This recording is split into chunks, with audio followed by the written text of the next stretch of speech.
नमस्कार दोस्तों, मैं विकास शाक्य एक बार फिर से आप सबका स्वागत करता हूं अपने चैनल पर। और आज हम डिस्कस करने जा रहे हैं लिंक लिस्ट के नए topic, to remove the node from a link list. अभी हम डिस्कस कर रहे हैं सिंगल लिंक लिस्ट। ठीक है, सिंगल लिंक लिस्ट के बारे में डिस्कशन हमारा चल रहा है। और ये पूरा का पूरा जो सीरीज है हमारी, ये हम सी एंड सी प्लस प्लस इन दोनों ही के जो सैंपल कोड्स हैं उनके थ्रू इन कॉन्सेप्ट्स को, यानी डेटा स्ट्रक्चर के इन कॉन्सेप्ट्स को समझने की कोशिश कर रहे हैं। ठीक है, तो आइए देखते हैं कि जब हम लिंक लिस्ट से एक नोड को रिमूव करते हैं तो क्या क्या कंडीशंस हो सकती हैं। ठीक है, सपोज करिए हमारे पास एक ये लिंक लिस्ट है। हम कैसे मेंटेन कर रहे हैं सिंगल लिंक लिस्ट को, उसको पहले समझ लेते हैं। अभी तक हमने जो प्रोग्राम बनाए हैं अपने सीरीज में, जो वीडियो सीरीज हमारी है, उसमें हम कुछ इस तरीके से सिंगल लिंक लिस्ट को मेंटेन कर रहे हैं कि एक हम लेते हैं क्या, हेड पॉइंटर, एक हम लेते हैं लास्ट का पॉइंटर। दो पॉइंटर हम मेंटेन करते हैं। हेड होता है जो कि पहले को डिनोट कर रहा होता है, सबसे पहली नोड को, और जो लास्ट होता है वो हमारी सबसे लास्ट नोड को डिनोट कर रहा होता है। और हर एक नोड में, जैसा कि आपको पता है, कि दो चीजें स्टोर करते हैं। पहला है डेटा जो हमें स्टोर करना है, दूसरा है pointer to next node, pointer to next. ठीक है, अगली नोड का जो पॉइंटर होता है वो यहाँ पे होता है। अब हमारे पास जब हमें नोड्स को डिलीट करना है, सो हमारे पास तीन सिचुएशंस हैं। पहली सिचुएशन ये हो सकती है कि हमें ये नोड डिलीट करनी हो, पहली नोड। ठीक है, दूसरी सिचुएशन ये हो सकती है कि हमें एंड से डिलीट करनी हो, यानी लास्ट नोड डिलीट करनी हो। लास्ट नोड, हमें लास्ट नोड डिलीट करनी हो। तीसरी सिचुएशन हो सकती है हमें मिडिल नोड डिलीट करनी हो, बीच में से किसी नोड को डिलीट करना हो। सो हम करेंगे क्या, कैसे करेंगे मिडिल नोड को, अगर हमें डिलीट करना है लास्ट को, बिगनिंग को, कैसे हम डिलीट करेंगे।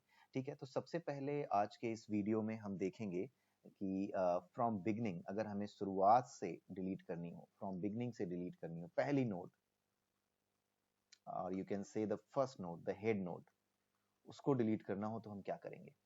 ठीक है, तो हमारे पास क्या है, ये है लिंक लिस्ट, पहली नोड, दूसरी नोड, तीसरी नोड, चौथी, पांचवी, ये सारी नोड्स हमने बना दी। ये हमारी हुई हेड नोड, और ये हमें डिलीट करनी है, दिस वन। तो हम सबसे पहले क्या करेंगे, इस नोड को एक टेम्पररी नोड में हम स्टोर कर लेंगे। ठीक है, किसी टेम्पररी नोड में हमने इसको मार्क कर लिया, हेड को। ठीक, उसके बाद हम क्या करेंगे, ये जो हेड है, हेड को पहले हमने टेम्प में स्टोर कर लिया, फिर ये जो हेड है ना, इस हेड को क्या करेंगे, हेड टू नेक्स्ट कर देंगे। क्यों? क्योंकि अब हमारा जो हेड है वो ये बनेगा, ये तो हटना है, ये हेड बनना है। इसलिए हेड को पहले यहाँ पॉइंट करा दो आप, लेकिन उससे पहले हेड को हमने टेम्पररी में स्टोर करा लिया है, सो दैट इसको हम डिलीट कर पाए। तो head is equal to head to next कर दिया, तो हमारा हेड मेंटेन हो गया जहां से हमें मेंटेन करना है। और हमारी जो टेम्पररी ली हुई थी हमने, जिसमें हमने हेड स्टोर कराया था, इसको हमने क्या किया, डिलीट टेम्प। डिलीट टेम्प किया हमने सी प्लस प्लस में, और अगर हमें सी की बात करें तो हमें करना होगा free head, sorry, free temp. ठीक है, तो इस तरीके से ये तीनों स्टेप जब हम फॉलो करते हैं, चार स्टेप जब हम फॉलो करते हैं, तो हमारी नोड जो है बिगनिंग से डिलीट हो जाती है। ये तरीका हम अपनाते हैं जब हम बिगनिंग से नोड को डिलीट करते हैं। आप इस चीज को ध्यान में रखिएगा कि कभी भी जब आप एग्जाम्स देते हैं, या ऑनलाइन एग्जाम्स होते हैं, या कंपनीज में आप इंटरव्यूज देने जाते हैं, या कोई आपका एप्टीट्यूड का पेपर वो होता है वहां पे, तो उस केस में ना इसी तरीके के क्वेश्चंस आपके सामने रखे जाते हैं। ये सीक्वेंस रखा जाता है कि इस सीक्वेंस में आप देख करके बताइए कि कौन सा सीक्वेंस सही है। दो तीन सीक्वेंस दे देंगे और पूछेंगे कि किस सीक्वेंस में प्रॉब्लम है। अगर कहीं पर डिलीट टेम्प जो है, अगर आपका फ्री हेड, फ्री टेम्प की जगह आपका फ्री हेड कर दिया यहाँ पे, तो आपको पता है ये प्रॉब्लमेटिक है। फ्री डिलीट टेम्प की जगह डिलीट जो है आपका टेम्प हेड कर दिया तो प्रॉब्लम है, बिकॉज आप हेड ही डिलीट कर दे रहे हो। तो ये डैंगलिंग पॉइंटर हो जाएगा, किसी को पॉइंट नहीं करेगा, और ये बाकी का नोड आप जो है इसका कंट्रोल खो बैठोगे। इसलिए ये सारी चीजें बड़े ध्यान से, जो स्टेप्स हैं, इसको बड़े ध्यान से देखिएगा। अगर आपके इंटरव्यूज में या फिर आपके एप्टीट्यूड के पेपर में अगर ऐसे क्वेश्चंस किसी भी कंपनी के इंटरव्यूज में होते हैं, तो आप उसको ध्यान से देखिए और उसके बाद ही उस पे सही आंसर को आप टिक कीजिएगा। और इस तरह के क्वेश्चंस बहुत आते हैं, माइंड इट, ये आता है। ठीक है, ये तो हुआ बिगनिंग से, यानी कि पहली नोड जब आप डिलीट करोगे तो कैसे करोगे उससे related question. Now we will see दूसरा केस फ्रॉम एंड, जब हमें लास्ट नोड डिलीट करनी है। ठीक है, need to delete last node.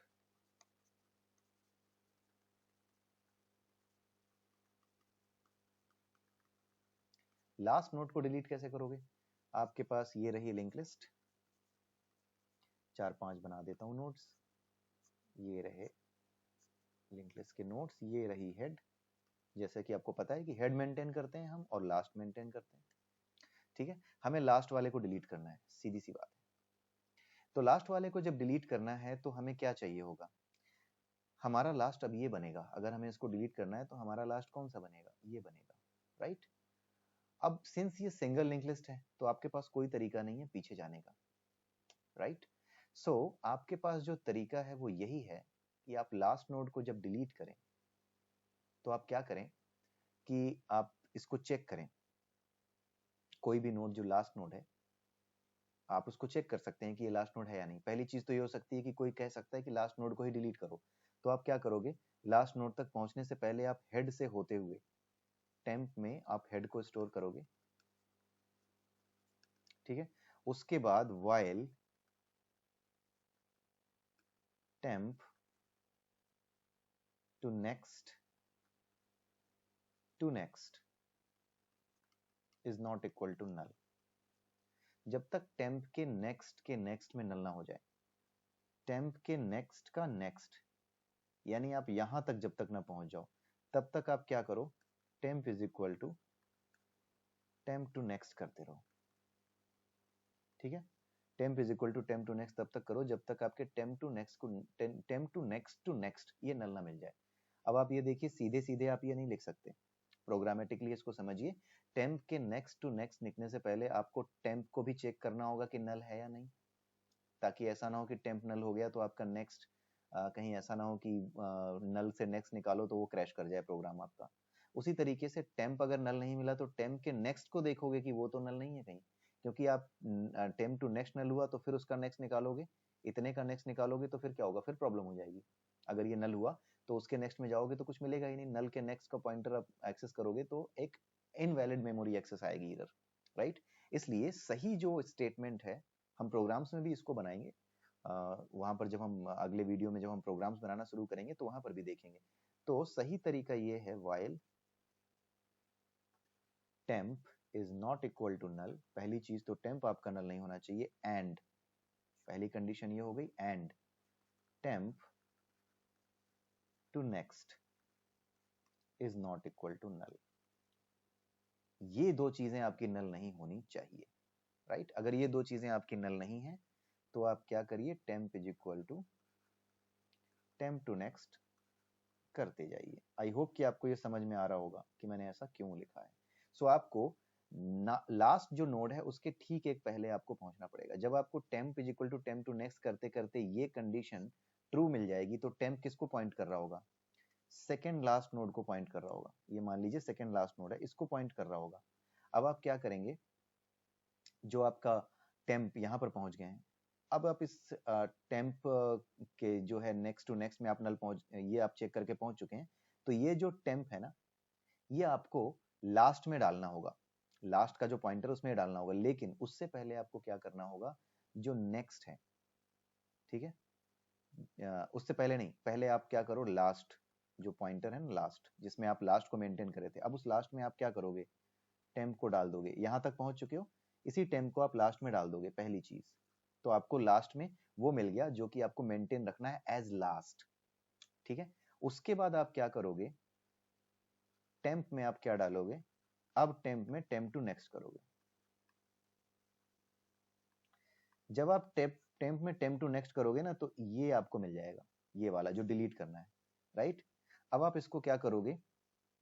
अब जो टेम्प मिला ये लास्ट मिल गया आपको, एक्चुअल में जो पहले लास्ट था वो मिल गया। अब आप इसको क्या करोगे? डिलीट कर दोगे या फ्री कर दोगे? डिलीट करोगे आप C++ में, और फ्री जो टेम्प करोगे वो आप लिखोगे C लैंग्वेज में। ठीक है, तो फ्री करोगे C में और डिलीट करोगे आप C++ में, C++ के कोड में। अब आप क्या करोगे? आपने डिलीट कर दिया लास्ट नोड को, आपका सारा काम हो गया। अब लास्ट आपका ये बना टेम्प, जो पहले आपने सबसे पहले टेम्प को यहाँ लास्ट में डाल दिया था। तो लास्ट वाले की खासियत क्या होती है? लास्ट वाले नोड की खासियत ये होती है कि लास्ट का जो नेक्स्ट होता है वो किसको पॉइंट कर रहा होता है? नल को पॉइंट कर रहा होता है। अगर आप ये स्टेटमेंट नहीं लिखेंगे तो पता है क्या होगा? आप लास्ट का जो नेक्स्ट होगा ना, वो अभी भी ये टेम्प रहेगा जो कि डिलीट आप कर चुके हो, क्योंकि ये तो नेक्स्ट में पॉइंट ही इसको कर रहा था जो कि आपने डिलीट कर दिया। इसलिए आपको लास्ट के टेम्प को नल कर देना होगा, सो दैट ये जो लास्ट पॉइंटर है जिसको आपने टेम्प से लेकर के टेम्प टू नेक्स्ट लेकर के लास्ट को, एक्चुअल जो लास्ट था पहले, उसको डिलीट मार दिया है। डिलीट मारने पे वो पॉइंटर अभी भी नल नहीं हुआ है इसके आगे, इसका नेक्स्ट अभी भी नल नहीं हुआ, अभी भी एक ऐसे पॉइंटर को इसका नेक्स्ट पॉइंट कर रहा होगा इस वाले का, जो कि एक डैंगलिंग पॉइंटर होगा, बिकॉज वो डिलीट हो चुका है। ऐसा कोई भी पॉइंटर, ऐसी कोई भी लोकेशन मेमोरी में जो कि डिलीट हो चुकी है लेकिन फिर भी उसका रेफरेंस किसी वेरिएबल में मौजूद है, उसी रेफरेंस को हम क्या कहते हैं? डैंगलिंग पॉइंटर कहते हैं। ठीक है, उसी एड्रेस को डैंगलिंग पॉइंटर कहते हैं जहां पर आप पहुंच ना सको।